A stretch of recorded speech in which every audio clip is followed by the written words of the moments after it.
இந்த மாதிரி சூப்பராக மேங்கோ ஜாம் செய்யணுமா வாங்க எப்படி செய்யலான்னு பார்ப்போம். அப்படியே ஜெல்லி மாதிரி இருக்குது. Hi friends, welcome to Annam's recipes. இப்போ மேங்கோ ஜாமுக்கு 3 பங்கனப்பள்ளி மாம்பழம் எடுத்திருக்கேன். இதுக்கு இவ்வளோதான் பொருள் தேவை. சீனி, நீங்கள் நாட்டு சக்கரை வேணாலும் போட்டுக்கலாம், ஒரு லைம், அவ்வளோதான்.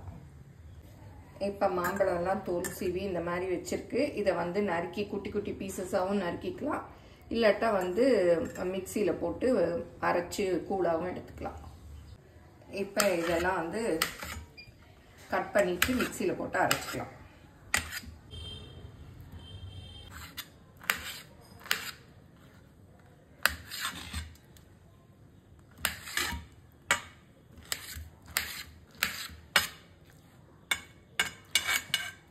இந்த மாதிரி ஜாமுக்கெல்லாம் கனிஞ்ச பழமாக இருக்கணும், நல்ல ஜூஸியாக அப்படியே, அப்போ தான் ஜாம் நல்லாயிருக்கும்.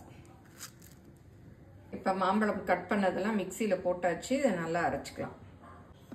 அரைச்சாச்சு. கொஞ்சம் அரைப்படாமல் இருந்தாலும் பரவாயில்ல, நல்லா தான் இருக்கும். இதை அளந்து எடுத்துக்கணும்.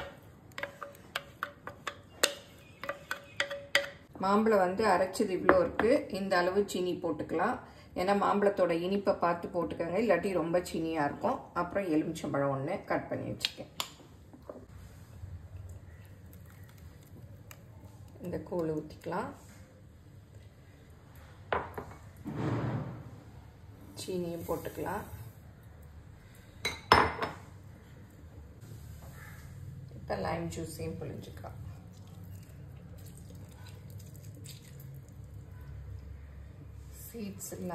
சீட்ஸ் எல்லாம் எடுத்துடணும். எலுமிச்சம்பழத்தில் கொட்டை இல்லாமல் எடுத்துடுங்க. கொட்டை விழுந்துருச்சுன்னா அப்புறம் கசந்து போயிடும். இதில் மாம்பழத்தில் இனிப்பு இருக்கிறதுனால இந்த எலுமிச்சம்பழம் சேர்க்கறச்சு ஒரு புளிப்பு டேஸ்ட்டோட நல்லா இருக்கும். அப்புறம் அடுப்பில் வச்சு மீடியம் ஃப்ளேமில் தான் வச்சுட்டு கிளறணும். பெரிய பாத்திரமாக கனமானதாக எடுத்துக்கோங்க, அப்போ தான் கிளறதுக்கு ஈஸியாக இருக்கும். அது ரொம்ப தெறிக்கும், அது உள்ளேயே விழும். உயரமாக இருந்தாலும் நல்லது தான். அப்படி கை விடாமல் கிளறிட்டே இருக்கணும். பாருங்க, நல்லா திக்காக வந்துடுச்சு. இன்னும் கொஞ்சம் வரணும். இப்படி எடுத்து விட்டால் ஊற்றுற மாதிரி வருது. இந்த ஸ்டேஜில் எடுக்கக்கூடாது,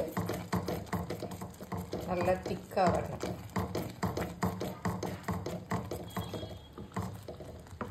இந்த மாதிரி மாம்பழங்கள் எல்லாம் இருந்தால் நல்லா இருக்கும் சாப்பிட்றச்சு.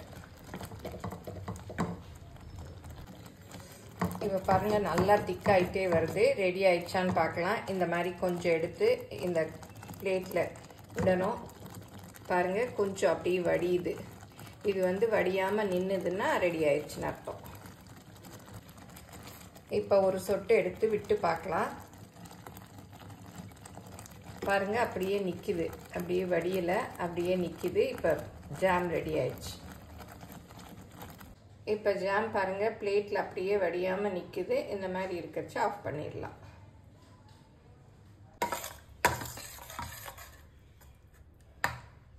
இந்த மாதிரி இருக்கிறச்சே பாட்டில் எடுத்து வச்சிடணும். ஆற ஆற இறுகிடும்.